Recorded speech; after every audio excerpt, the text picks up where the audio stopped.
Hello, my name is Tamara Nicole S. Borbe, and my project is titled Can Crushing Experiment.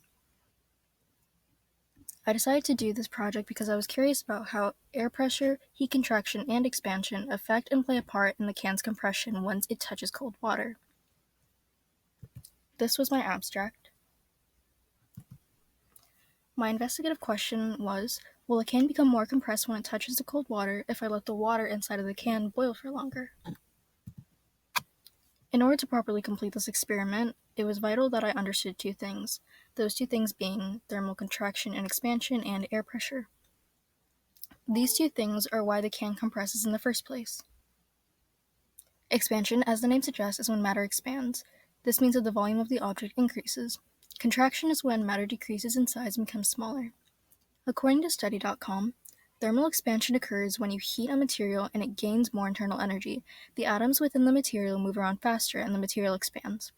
Since the atoms are moving farther away from each other due to the heat, the matter expands. Thermal contraction takes place when the matter is cooled down. The object collapses on itself and contracts since the molecules inside of the object don't spread out as much and move closer together. Air pressure, otherwise known as atmospheric pressure, is the pressure within the atmosphere. This force is everywhere and is constantly applying pressure on everything. There are other forces that push against the air pressure. In this case, the force that is pushing against the air pressure is the molecules inside of the can. When both of the molecules in the can and the air pressure are balanced, everything stays the same. Nothing changes since everything is equally balanced. However, if the forces are imbalanced, things do in fact change. Out of the two forces, the force that is greater takes over, resulting in the object changing. My hypothesis is that if I leave the can on the stove for longer, it will become more compact once it comes in contact with the cold water. The materials used for this project were 9 empty soda cans of the same size, 1 bowl, ice cold water, 1 pair of tongs, 1 tablespoon, a stove, and a timer. My procedure was: Step 1, fill an empty can with 3 tablespoons of water. Step 2, place the can on the stove and set the stove temperature to low. Step 3, heat the water inside of the can until it boils. Step 4, while the water in the can boils, prepare a bowl of ice cold water. After the water starts to boil, set a timer and let it boil for 1 minute. Once the timer goes off, turn off the heat, use tongs to lift up the can. Bring the can over the cold water and flip the can upside down, then submerge it into the water. Repeat, but let the water boil for 2 minutes and then 3 minutes. My independent variable was the time the water boiled inside of the can, and my dependent variable was the size of the can. Here was my data and observations. I put all the data in the table. I also provided pictures of the cans. After looking at the table, I saw that as the minutes got longer, the height of the lowest point got shorter. Originally, the can was 4 inches, and I tested each of these 3 times. For 1 minute, I tested it with 3 cans, same for 2 minutes, and same for 3 minutes. When the cans seemed to be around the same height for each. Oh my gosh.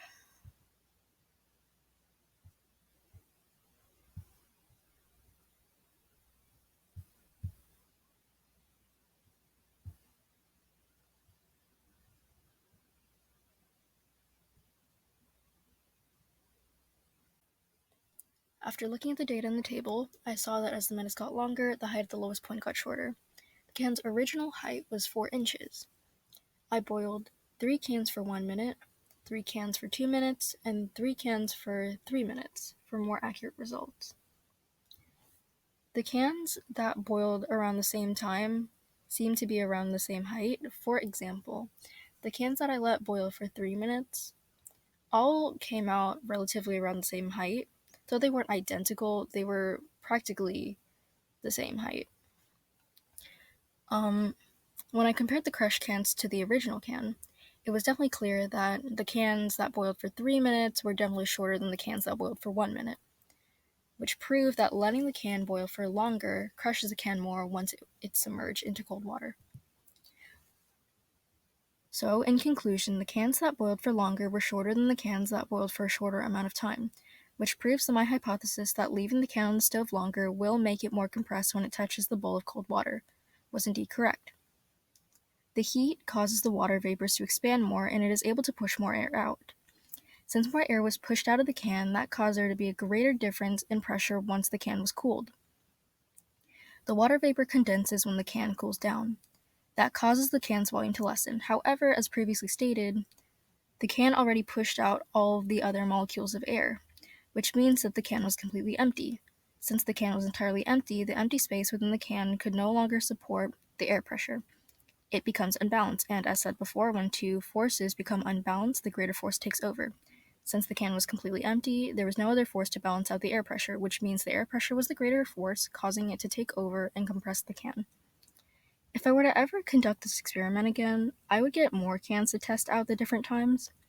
While all the cans were around the same height for each minute, they still were not identical. Like I said, when for the 3 cans that boiled for 3 minutes, though they weren't identical, they were around the same height, but they still weren't identical. So I'm curious to see that if I got more cans, would the heights vary even more? These are any references I used while creating this project. And this is a picture of my in-person board. Thank you.